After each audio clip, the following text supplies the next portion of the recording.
Beginners in self-inquiry were advised by Sri Ramana to put their attention on the inner feeling of I and to hold that feeling as long as possible.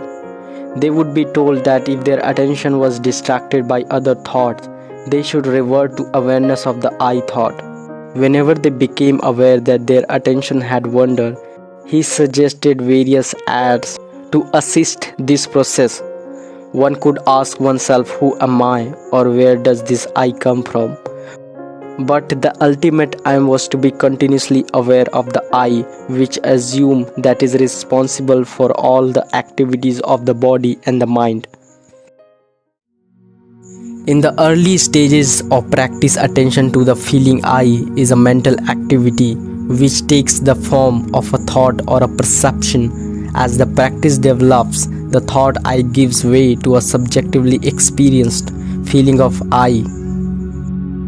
And when this feeling ceases to connect and identify with thoughts and object, it completely vanishes. What remains is an experience of being in which the sense of individuality has temporarily ceased to operate. The experience may be intermittent at first, but with repeated practice, it becomes easier and easier to reach and maintain. When self-inquiry reaches this level, there is an effortless awareness of being in which the individual effort is no longer possible, since the I who make the effort has temporarily ceased to exist. It is not self-realization, since the I thought periodically reasserts itself, but it is the highest level of practice. Repeated experience of this state of being weakened and destroy the vasanas, mental tendency, which cause the I thought to rise, and when their hold has been sufficiently weakened, the power of self destroy the residual tendency, so completely the I thought never rise again. This is the final and irreversible state of self-realization.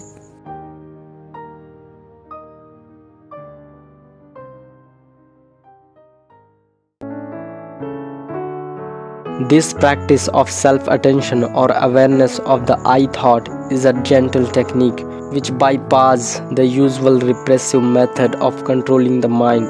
It is not an exercise in concentration, nor does it aim to suppressing thoughts.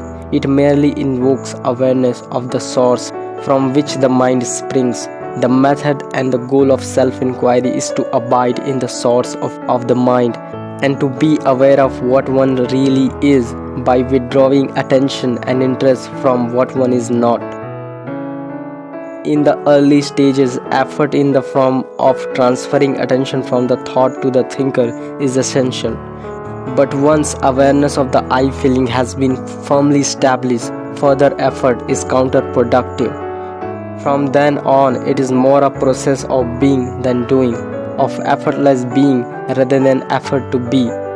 Being what one already is effortless, since beingness is always present and always experienced. On the other hand, pretending to be what one is not, like a body and the mind, requires continuous mental effort, even though the effort is nearly always at a subconscious level. It therefore follows that the higher stage of self-inquiry effort takes attention away from the experience of the being, while the cessation of mental effort reveals it. Ultimately, the self is not discovered as a result of doing anything, but only by being. As Sri Ramana himself once remarked, do not meditate, be, do not think that you are, be, do not think about being, you are. So these are the self-inquiry practices you can do whenever you feel. It is completely up to you.